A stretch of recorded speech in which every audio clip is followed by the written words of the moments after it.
Can everybody hear me okay? No. The microphone. No. No? Okay, it looks like we're going to have to do the microphone.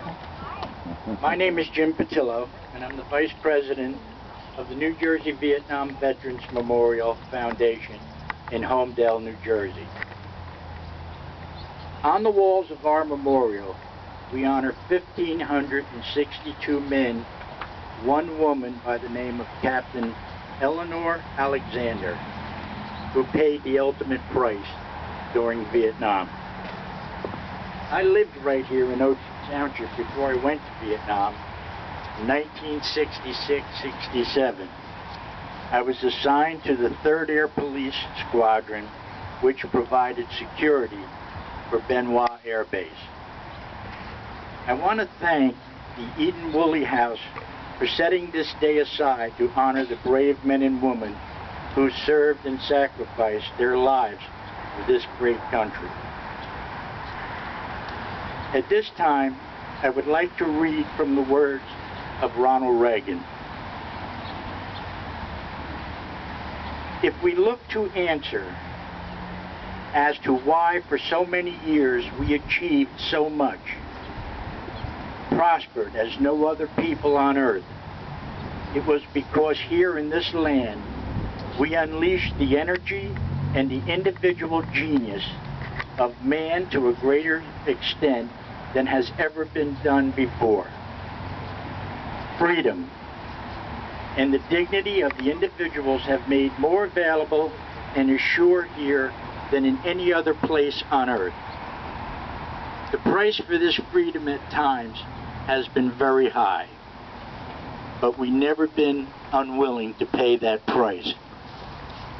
Above all, we must realize that no arsenal or no weapon in the arsenals of the world is so formidable as the will and the moral courage of free men and women. It is a weapon our adversaries in today's world do not have. It is a weapon that we as Americans do have. Let that be understood by those who practice terrorism and prey upon their neighbors. As for enemies of freedom, those who are potential adversaries, they will be reminded that peace is the highest aspiration of the American people. We will negotiate for it, sacrifice for it. We will not surrender for it, now or ever. Those who say that we're in a time where there are no heroes, they just don't know where to look. The sloping hills of Arlington National Cemetery, with its row upon row of simple white markers bearing crosses and stars of David. Let us also remember the names that are on the walls of our memorial here in Homedale.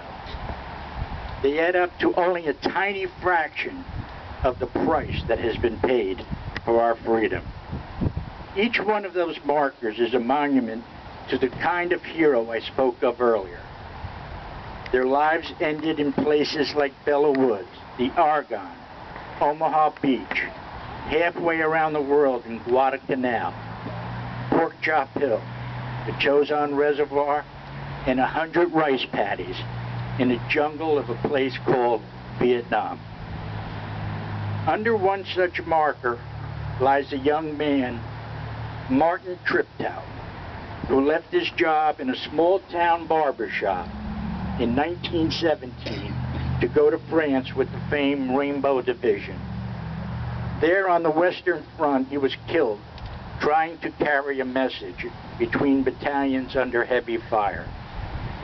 We're told that on his body was found a diary.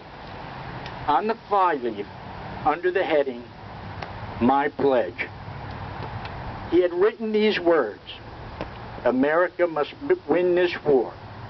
Therefore, I will work, I will save, I will sacrifice, I will endure. I will fight cheerfully to do my utmost, as if the issue of the whole struggle depended on me alone."